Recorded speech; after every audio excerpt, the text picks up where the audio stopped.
To YouTube channel. So ನಾನಿವಾಗ ಒಂದು famous ಹೋಟೆಲಲ್ಲಿದ್ದೀನಿ. ಏನೇನು ಟ್ರೈ ಮಾಡ್ತೀನಿ ಡಿಶಸ್ಸು ನಾನು ನಿಮಗೆ ತೋರಿಸ್ತೀನಿ. One of the bestest hotel. ನಾನು ಆರ್ಡರ್ ಮಾಡಿದ್ದೀನಿ, ಬಂದಮೇಲೆ ತೋರಿಸ್ತೀನಿ ಏನೇನು ತಿನ್ನೋದು ಅಂತ. ಇಲ್ಲಿ ತುಂಬ ಜನ ಅಂದರೆ ಜನ ಇರ್ತಾರೆ.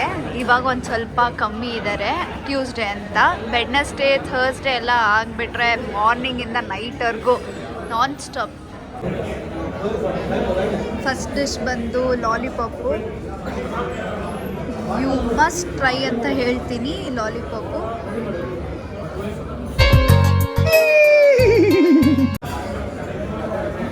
ಏನೇನು ಆರ್ಡರ್ ಮಾಡಿದ್ವಿ ಅಂದರೆ ಪರೋಟ, ಆಮೇಲೆ ಒಂದು ಚಿಕನ್ ಲಾಲಿಪಾಪ್, ಇದು ಬಿರಿಯಾನಿ ರೈಸ್. ಸೊ ನಾನು ಜಾಸ್ತಿ ತಿನ್ನಲ್ಲ ಆ್ಯಂಡ್ ಅವನು ಜಾಸ್ತಿ ತಿನ್ನಲ್ಲ, ಅದಕ್ಕೆ ಇಷ್ಟು ಆರ್ಡರ್ ಮಾಡಿದ್ದೀನಿ. ಇನ್ನೂ ಒಂದು ಐಟಮ್ ಆರ್ಡರ್ ಮಾಡಿದ್ದೀನಿ, ಅದು ಬರುತ್ತೆ ಆಮೇಲೆ ತೋರಿಸ್ತೀನಿ.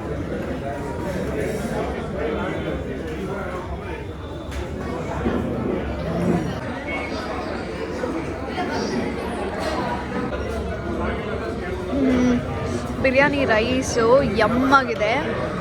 ಜೊತೆಗೆ ಇವಾಗ ನನ್ನ ಫೇವ್ರೆಟ್ ಬ್ರೈನ್ ಫ್ರೈ ಇದು, ಮತ್ತೊಂದು ಗೋಲಿ ಸೋಡಾ. ಚಿಕ್ಕ ವಯಸ್ಸಿಂದ ಬ್ರೈನ್ ತಿಂದು ಅಭ್ಯಾಸ ಆಗಿದೆ. ಇವನಂತೂ ಬ್ರೈನ್ ತಿನ್ನಲ್ಲ, ಇವಾಗ ಅಭ್ಯಾಸ ಆಗ್ತಿದೆ. ನನಗೆ ನಮ್ಮ ಅಜ್ಜಿ ಯಾವಾಗಲೂ ಬ್ರೈನ್ ಮಾಡಿಕೊಡ್ತಾಯಿದ್ರು. ಸೊ ಬ್ರೈನ್ ಅಭ್ಯಾಸ ಇದೆ. ಬ್ರೈನ್ ಟೇಸ್ಟ್ ಅಂತೂ ಯಮ್ಮಾಗಿರುತ್ತೆ.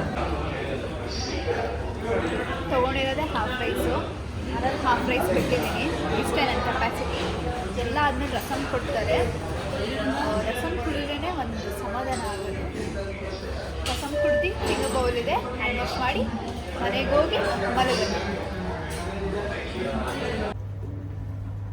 ಆದಿತ್ಯ ಹೋಟೆಲ್ಗೆ ಹೋಗಿ ಚೆನ್ನಾಗಿ ತಿಂದು ಈಗ ಮನೆಗೆ ಬಂದೆ. ಇಲ್ಲಿಗೆ ಬ್ಲಾಗ್ ಎಂಡ್ ಮಾಡ್ತಾಯಿದ್ದೀನಿ. ಬ್ಲಾಗ್ ಇಷ್ಟವಾಗಿದ್ದಲ್ಲಿ ಲೈಕ್ ಮಾಡಿ, ಶೇರ್ ಮಾಡಿ, ಸಬ್ಸ್ಕ್ರೈಬ್ ಮಾಡಿ. ಬಾಯ್ ಬಾಯ್, ಗುಡ್ ನೈಟ್.